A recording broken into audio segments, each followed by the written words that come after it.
Please raise your hands for your attendance and check each and everything which we check regularly.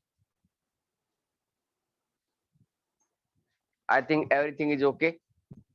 Then now start our today's class from exercise 2.4 question number 4 up to question number 3 previous class तक हमने done कर लिया था, ठीक है।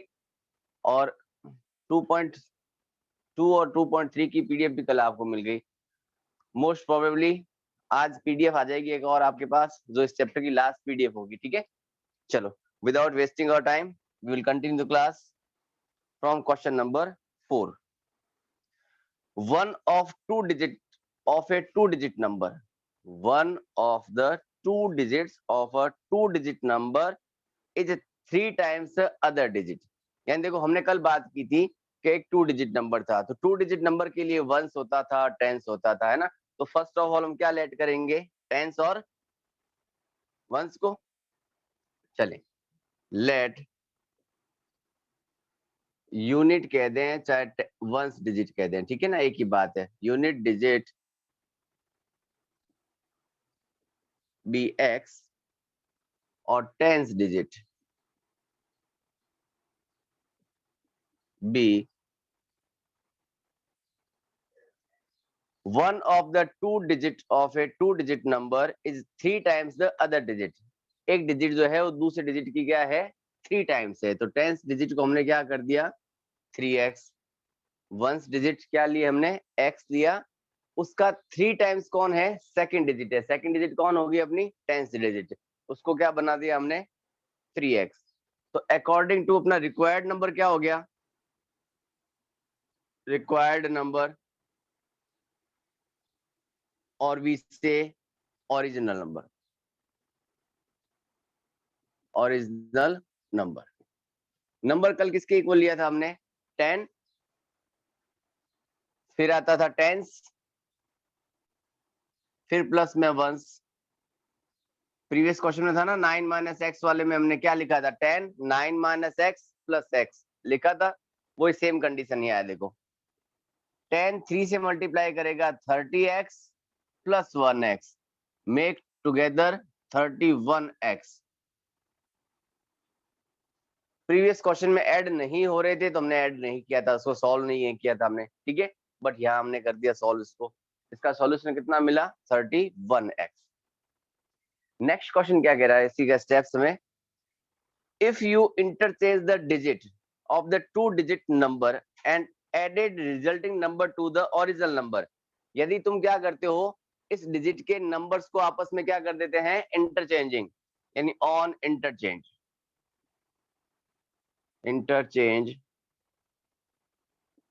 New number, interchange किया, देखो तो टेंस की प्लेस पर 10 का 10 रहेगा, यहाँ आ जाएगा हमारा x, यानी वंस यहाँ पहुंच चुका है और टेंस पीछे चला जाएगा। Together make 10x plus 3x is equal to 13x। यहाँ तक के क्वेश्चन को दोबारा रिपीट करते हैं। चलिए, फर्स्ट ऑफ ऑल क्वेश्चन है हमें कहा कि there is two digit number, two digit number it means ones और टेंस। वंस को हमने लेट किया x, तो उसने क्या कहा टेंस के बारे में कि tens is three times the other digit, यानी एक नंबर डिजिट जो थी वो सेकंड डिजिट की क्या थी, थ्री टाइम्स थी। तो उसको हमने x लिया, तो उसको हमने 3x बना दिया। क्लियर। तो हमारा रिक्वायर्ड नंबर कल के अकॉर्डिंग 10, टेंस के लिए लिखते थे, टेंस के प्लेस का नंबर कौन है, 3x प्लस x। 10 को 3 से मल्टीप्लाई किया 30 और plus x 31x। Same condition बाद में क्या गई, if we interchange the digit, अगर हम क्या कर देते हैं, इसकी डिजिट को आपस में इंटरचेंज कर देते हैं, तो हमने वंस की प्लेस पर टेंस को लगाया और टेंस की प्लेस पर वंस को पुट किया। तो देखो 3x की प्लेस पर x आ चुका है और x की प्लेस पर 3x चला गया। तो क्या हुआ, 10x और 3x टुगेदर मेक 13x। अब क्वेश्चन ने क्या कह रहा है, आगे और पढ़ते हैं। ये कहता है if you interchanging the digit of two digit numbers and add the result, और जो रिजल्ट मिला है number to the original number, और जो रिजल्ट मिला उसको ओरिजिनल नंबर में क्या कर दे, ऐड कर दे। Then original number plus new number, तो मिलता है हमें 88। ओरिजिनल नंबर किसके इक्वल था कि 31x के, न्यू नंबर किसके इक्वल था 13x के, टुगेदर मेक 88। 31 और 13 it makes 44x is equals to 88, therefore x is equals to 88 upon 44, it gives 2। it means x is equals to किसके इक्वल मिला हमें 2 के, और x अपना डिनोट करता था यूनिट या फिर वंस डिजिट को, यूनिट या फिर वंस डिजिट को डिनोट करता था। चले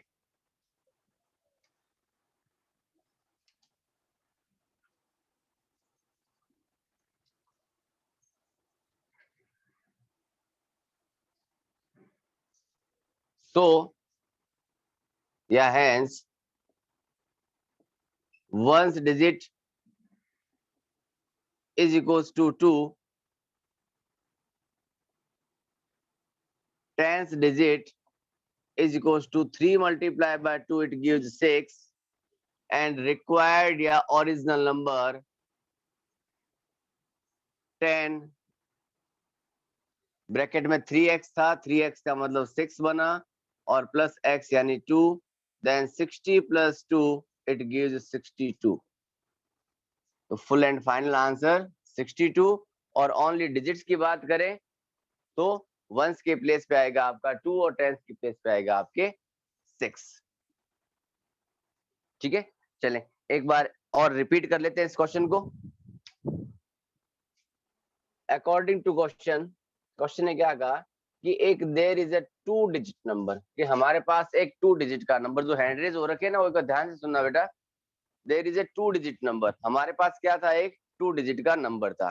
तो 2 डिजिट नंबर में हमने कल ही पता की थी, एक वंस होता है एक टेंस होता है ना। वंस वाले को सिंगल डिजिट से लिखते थे, टेंस के लिए हम लोग 10 लगाते थे। इसने कहा वन नंबर जो है उसका सेकंड नंबर जो है 3 टाइम्स है, ठीक है। तो इसको x लिया तो इसको हमने 3x बना दिया। 3x किसके पास गया, अपना टेंस के पास, तो 10 मल्टीप्लाई बाय 3x बना, और वो x मल्टीप्लाई बाय 1 यानी x ही बनेगा। तो अपना रिक्वायर्ड नंबर यानी ओरिजिनल नंबर किसके इक्वल होगा, 10 3x प्लस x के। 10 ने 3 से मल्टीप्लाई किया 30x, then plus add x 31x। Next condition क्या गई, if we interchange the digit, अगर हम डिजिट को आपस में क्या कर दे, इंटरचेंज कर दे, इट मींस वंस की प्लेस पर टेंस को और टेंस की प्लेस पर वंस को पुट करें, तो नंबर जो होता है वो क्या हो जाता है, देखो। तो इंटरचेंज करने पर न्यू नंबर बनेगा। हमने 3x की प्लेस पर तो x को पुट किया और x की प्लेस पर 3x को पुट किया, यानी नंबर तो अपना यही था 10 3x प्लस x। अब नंबर न्यू इंटरचेंज करने के बाद क्या बन गया, 10 x प्लस 3x। 10 ने x से मल्टीप्लाई किया 10x, और 3 को x से मल्टीप्लाई किया 3x, together make 13x। Then original number and new number make together 88। तो ओरिजिनल नंबर कौन था अपना 31x, न्यू नंबर कौन बना अपना 13x। दोनों को जब ऐड करेंगे तो ऐड करते हमारा कितना बन जाता है, 80 बन जाता है। ऐड करते कितना बनता है अपना 80 बन जाता है, 88 सॉरी। तो हमने लिखा देख 31x plus 13x equals to 88। 31 और 13 make together 44 is equals to 88। Then x is equals to 88 upon 44। 88 upon 44 it gives 41 1 जा 41 और 44 2 जा 88, यानी x रिप्लेस करेगा 2 को। अपना वंस डिजिट नंबर कौन था, x, तो x किसको रिप्लेस करता है 2 को। देन टेंस पर कौन था 3 मल्टीप्लाई बाय 2, 3 2 जा 6। रिक्वायर्ड नंबर क्या आया 62। रिक्वायर्ड नंबर क्या आया 62। इसने क्या कहा, अगर आप नंबर्स को क्या कर देते हो, इंटरचेंज कर देते हो, तो 62 का इंटरचेंजिंग क्या होगा 26। इसको मेक अगर ऐड करें हम लोग तो 6 और 2 8, 6 और 2 8 मेक टुगेदर 88। ठीक है, आई थिंक क्वेश्चन क्लियर हो चुका है अब। अगर फिर भी कोई डाउट होता है तो डाउट सेक्शन में बात करेंगे, ठीक है।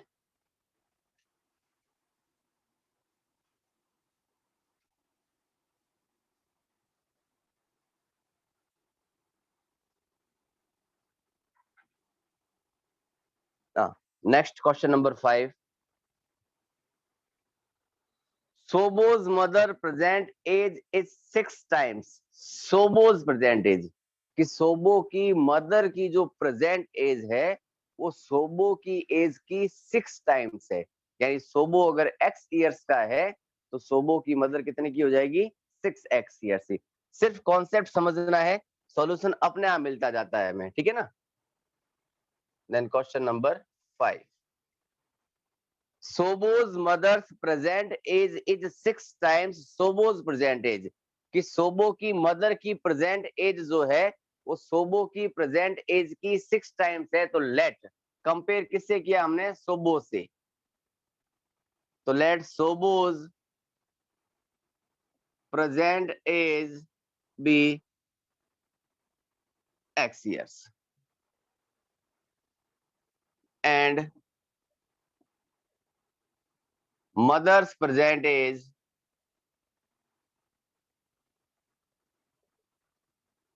6 times है, it means 6x। जैसा क्वेश्चन बोलता जा रहा है वैसा ही वैसा हम लिखते जा रहे हैं, ठीक है ना। तो मेन फोकस आपका क्वेश्चन के स्टेटमेंट पे होना चाहिए। Sobo's mother's present age is 6 times the Sobo's present age कि सोबो की मदर की प्रेजेंट एज जो है वो सोबो की प्रेजेंट एज की 6 टाइम्स है। इट मींस हम कंपेयर कर रहे हैं सोबो की मदर की एज को किसके साथ, सोबो की एज के साथ। तो हमने क्या किया, let Sobo's present age be x years. तो सोबो की मदर क्या थी, 6 टाइम थी, देन वो हो गई 6x years. Next, Sobo's age 5 years from now. Sobo's age 5 years from now यानी सोबो की एज अब से 5 ईयर्स के बाद will be 1/3 of his mother's present age. देखो सोबो की एज को तो 5 ईयर्स के बाद की बात कर रहा है, बट मदर को कहां लेके आ रहा है, वो अभी प्रेजेंट एज में। तो लिखा आफ्टर 5 ईयर्स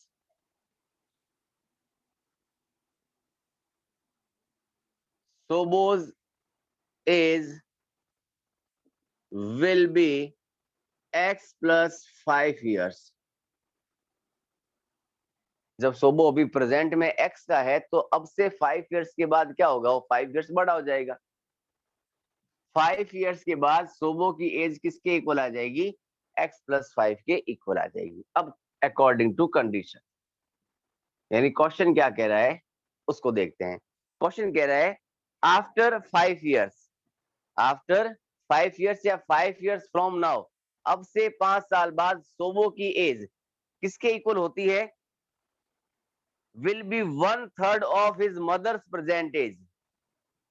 ये x प्लस 5 किसके इक्वल था, सोबो की एज आफ्टर 5 ईयर्स, वो किसके इक्वल हो जाती है, 1/3 ऑफ मींस मल्टीप्लाई का sign his mother's present age. Mother की प्रेजेंट एज किसके इक्वल है, 6x। 3 1 जा 3, 3 2 जा 6, then x plus 5 is equal to 2x ने 1 से मल्टीप्लाई किया 2x। It is a linear equation, then transposition occur, then x minus 2x is equals to minus 5, therefore minus x is equals to minus 5, minus to minus cancel, then x is equals to 5 years. So Sobo's present age, Sobo's age किसके equal आ गई है, 5 years के, और उसकी mother जो है उसकी mother's as क्या थी, 6x, तो 6 मल्टीप्लाई बाय 5, 6 5 जा 30 years। इट मीन हमें केवल क्वेश्चन के स्टेप्स को ही रीड करना है कि क्वेश्चन के स्टेप्स हमें क्या कह रहे हैं, ठीक है ना। क्वेश्चन के स्टेप्स को आराम से पढ़ते चलो, अपना आंसर मिलता जाएगा। तो हमने भी वही तो किया है, जैसा जैसा क्वेश्चन बोल रहा था वैसा वैसा हम लिखते जा रहे थे, है ना। जैसा क्वेश्चन ने रीड किया वैसा ही हमने रीड कर लिया, ठीक है। क्वेश्चन के अकॉर्डिंग क्या था कि सोबोज प्रेजेंट एज जितनी भी थी उसकी 6 टाइम उसकी मदर थी। तो हमने कंपेयर किससे किया था? सोबो की एज से। तो सोबो की एज को लिया हमने x ईयर्स, तो उसकी मदर्स की एज प्रेजेंट वाली क्या हो गई? सोबोज की एज की 6 टाइम्स हो गई, इट मीन 6x कर दिया। सिर्फ सोबो की एज को 5 इयर्स बाद से कंपेयर कर रहा है, तो हमने लिखा after 5 years Sobo's age will be कितनी हो जाएगी? अभी वो x का है, तो नो डाउट 5 इयर्स के बाद वो 5 इयर्स मोर देन हो जाएगा, है ना, then x plus 5 years. Question कहता है कि आफ्टर 5 इयर्स या 5 years from the now Sobo's age will be 1/3 of his mother's age. कि सोबो की एज उसकी मदर की एज की 1/3 हो जाती है। मदर की एज किसके इक्वल थी अपनी? 6x के 1/3 हो जाती है, तो 1/3 6x। सॉल्व करने पर x इज इक्वल टू 5 मिला। x कौन था अपना? सोबोज की प्रेजेंट एज थी, तो मदर्स की एज क्या होगी? 6 5 जा 30 इयर्स। चलिए नेक्स्ट क्वेश्चन नंबर 6 की तरफ बात।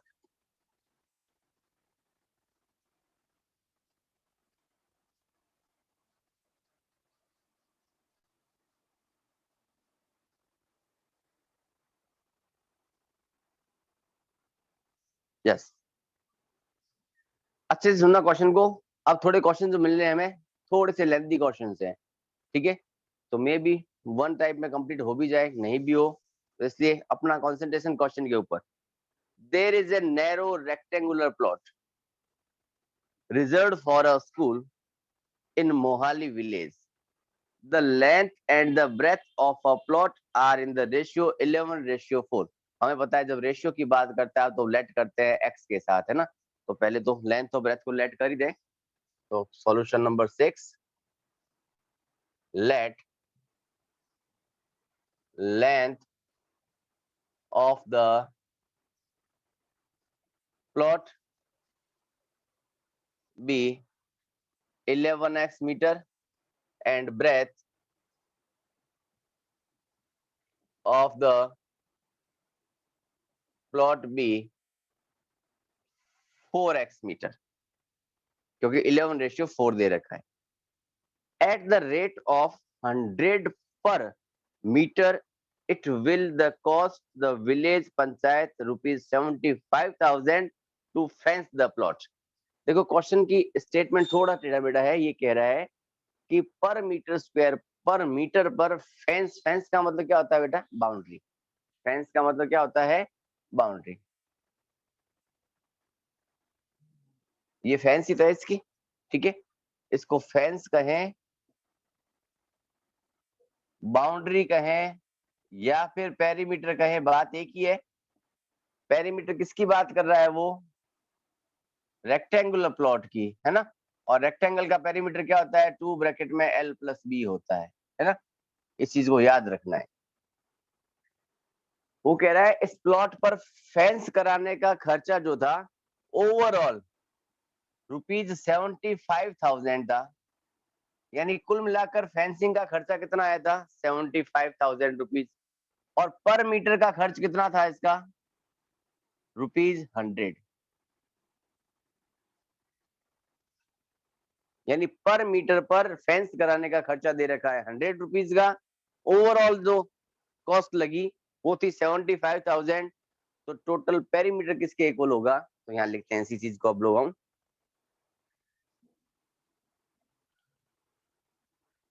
Cost of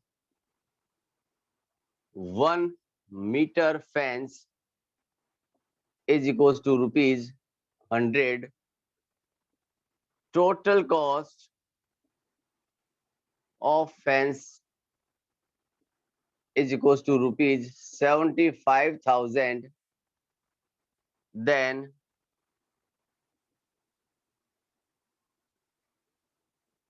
perimeter of the plot is equals to total cost upon cost of 1 meter।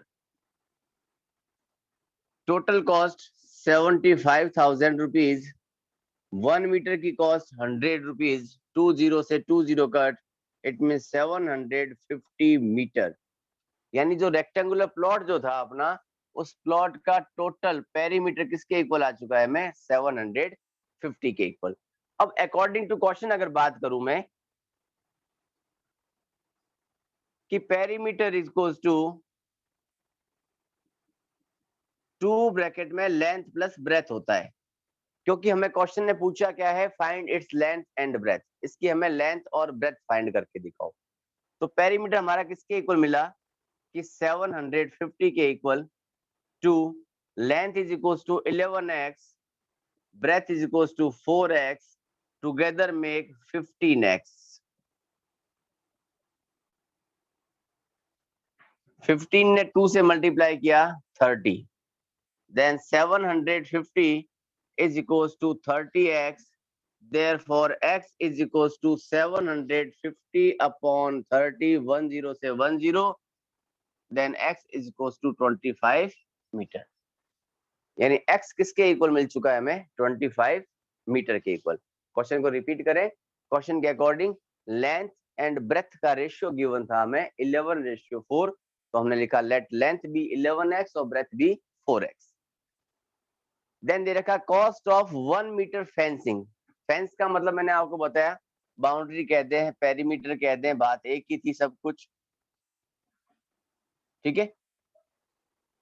और बाउंड्री हमेशा बाहर बाहर आउटर में होती है, ठीक है। यानी हमें पहले 2l+b की वैल्यू निकालनी पड़ेगी, यानी पेरीमीटर किसके इक्वल है। तो हमें गिवन में क्या दिया था, कॉस्ट ऑफ 1 मीटर फेंस दे रखी थी ₹100, तो हमने टोटल कॉस्ट निकाली 75,000 जो क्वेश्चन के अकॉर्डिंग थी। तो हमने फाइंड आउट क्या किया इसका पेरीमीटर, पेरीमीटर को किसके इक्वल बनाया हमने, total cost upon cost of 1 metre.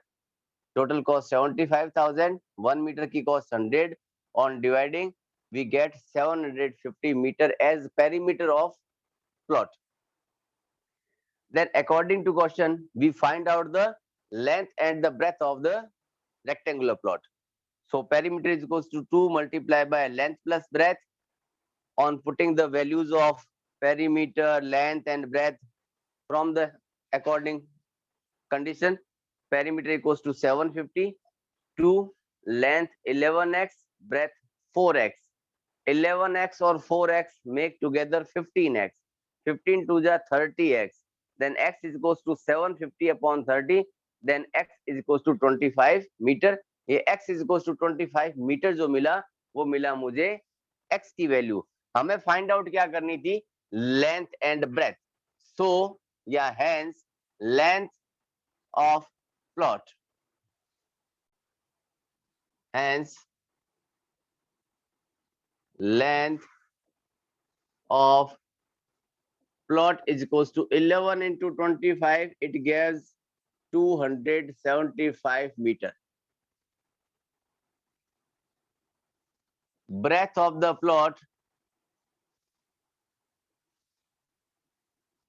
is equals to 4 multiplied by 25, it gives 100 meter.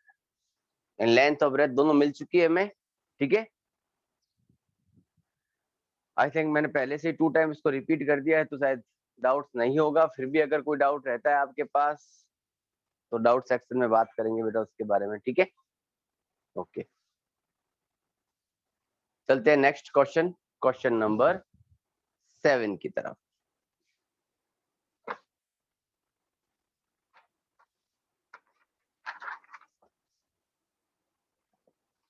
Seven number question को ध्यान से समझना बेटा, कॉम्प्लिकेसी ज्यादा है क्वेश्चन में बट इजी है समझने के बाद।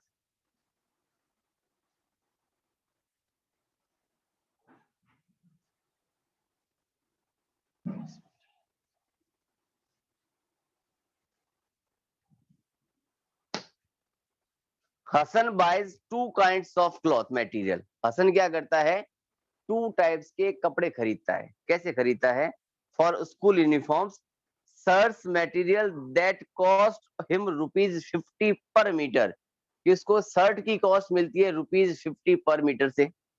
एंड ट्राउजर मटेरियल, जो ट्राउजर का मटेरियल है उसके लिए वो कॉस्ट करता है ₹90 पर मीटर। यानी शर्ट की पर मीटर की कॉस्ट कितनी थी, ₹50।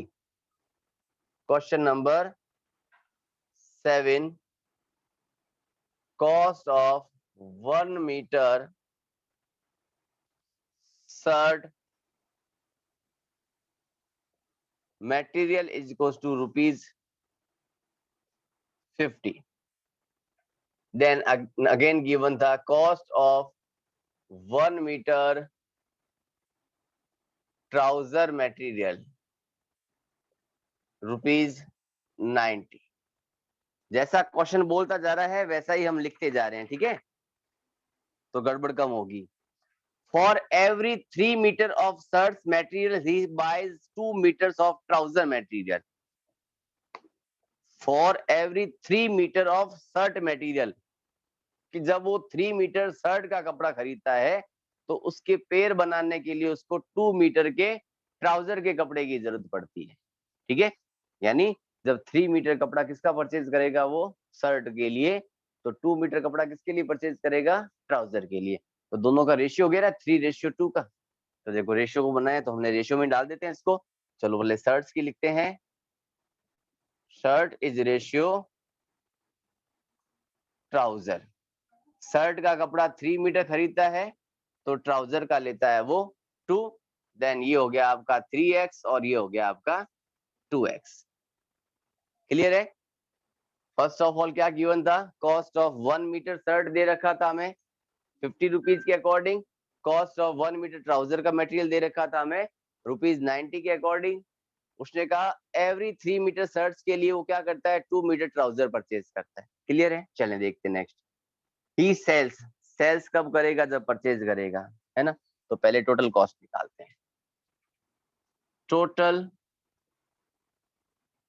Cost of shirt material.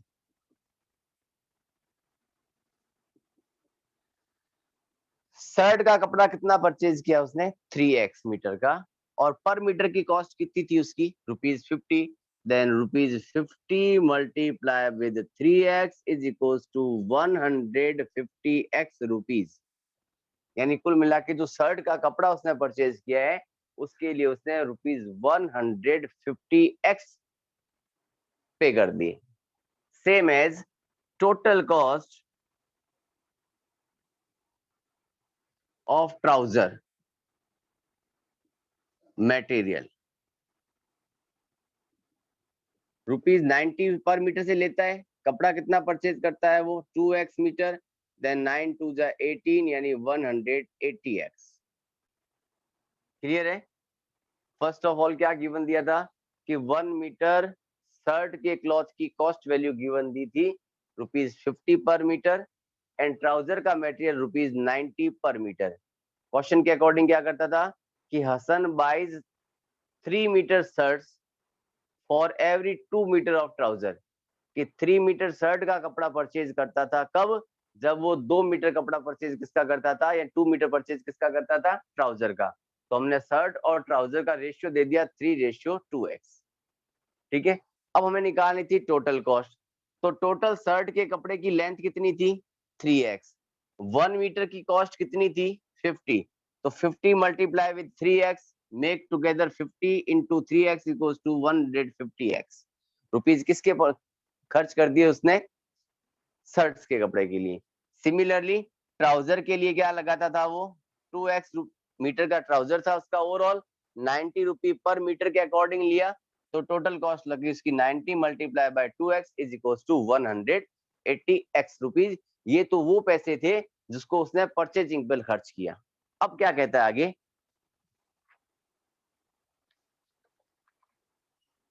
he sells the materials at 12% and 10% profit respectively. वो क्या करता है, कपड़े को 12% और 10% के अकॉर्डिंग प्रॉफिट पे सोल्ड करता है, यानी बेचता है. रेस्पेक्टिवली यानी पहले के अकॉर्डिंग, यानी पहले शर्ट फिर ट्राउजर. ठीक है ना. तो selling price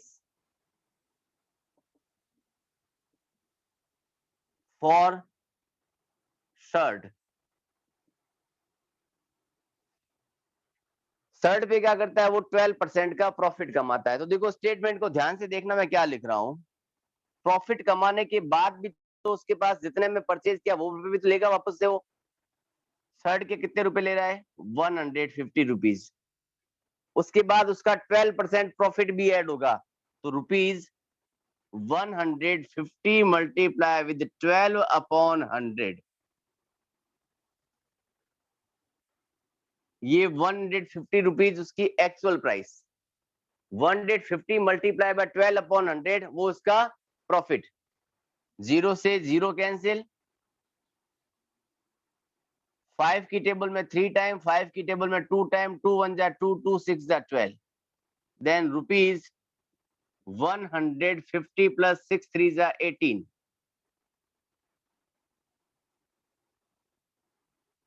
together make rupees 168x।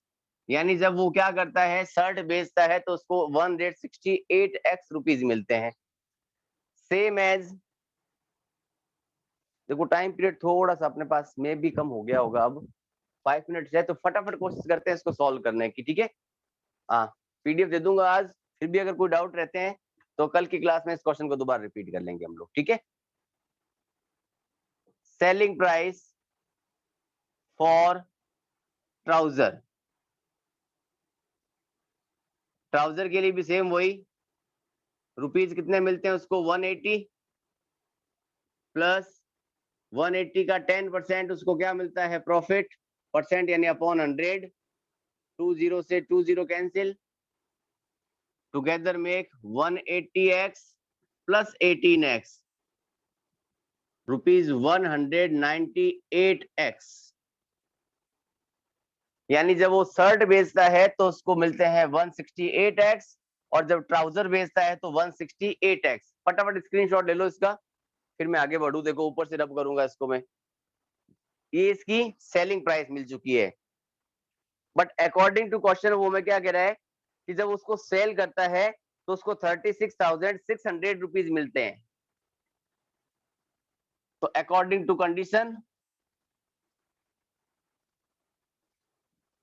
According to condition या अकॉर्डिंग टू क्वेश्चन कि 168x plus 198x together make 36,600। ये शर्ट को बेचने पे मिले, ये उसको ट्राउजर को बेचने पे मिले, दोनों मिला के 36,000 मिले। इनको ऐड करें, देखो 8 और 8 16 का 6 कैरी 1, 15 और 1 16 का 6 carry 1, 366x is equals to 36600, then x equals to 100, x is equals to 100 time गया, यानी x 100 मीटर के इक्वल आया। अब अगर मुझे ट्राउजर निकालना हो तो ट्राउजर और ये शर्ट्स, शर्ट्स अपने 3 इंटू 100 हो जाएगा, यानी 300 मीटर, और ट्राउजर के लिए था 2x यानी 2 इंटू 100 यानी 200 मीटर। ठीक है, ये हो गया अपना ओवरऑल क्वेश्चन कंप्लीट। तो आज के लिए इतना ही कुछ। अगर इस क्वेश्चन के रिगार्डिंग कोई डाउट्स होंगे तो 100% नेक्स्ट क्लास में लेंगे आपसे, ठीक है। हाँ, बट प्रणव से बात अभी कर लेते हैं हम लोग। आज प्रणव बोलो बेटा, फटाफट 2 मिनट्स लेफ्ट है हमारे पास। सर ये वाला पीडीएफ तो जल्दी भेज दोगे ना? ये तो आज ही भेज दूंगा, रेडी है मेरा।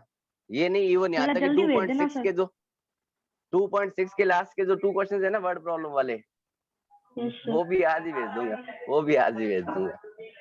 Okay sir. Okay okay. हाँ Sujal, good morning sir. Good morning बेटा। सर आप जो बुक में से क्वेश्चंस कराते हो वो कौन सी बुक है, नाम क्या है बुक का? बेटा ये तो एनसीईआरटी के क्वेश्चन है सारे, ये तो ओके सर। ये सारे क्वेश्चन एनसीईआरटी के हैं, ठीक है। Okay word sir. प्रॉब्लम को एनसीईआरटी के अलावा लिया नहीं हमने, कुछ भी नहीं। बाकी अदर इक्वेशंस तो जरूर मैंने बाहर की लिए, बट ये क्वेश्चन कहीं के नहीं है, ठीक है। केवल एनसीईआरटी बुक के हैं, आपके मिल जाएंगे आपको। Okay sir. Sir according to question is equal to 100 metre कैसे? एक्स की वैल्यू 100 मिल गई ना हमें, तो टोटल ट्राउजर का कपड़ा कितना परचेज किया उसने, तो 2x था ना, वो रेशियो वाला रेशियो था ना, 2x और 3x। Yes sir. हाँ, तो उसने क्या किया है, 200 मीटर तो ट्राउजर का कपड़ा परचेज कर लिया, और 300 मीटर उसने शर्ट का कपड़ा परचेज कर लिया। Okay, thank you. Okay, no doubt speed थोड़ी सी तेज थी बेटा, ठीक है ना, बट कोई दिक्कत नहीं है। कल में अपना ये एक्सरसाइज कंप्लीट हो जाएगी ओवरऑल, फिर पीछे वाले 3-4 दिन रिवीजन के ही है सारे, ठीक है। बट पीडीएफ आज दे दूंगा तो काम आपका मैक्सिमम हल्का हो जाएगा, क्योंकि 5 क्वेश्चन ही रिमेनिंग है अपने पास। ओके बाय बेटा, टेक केयर।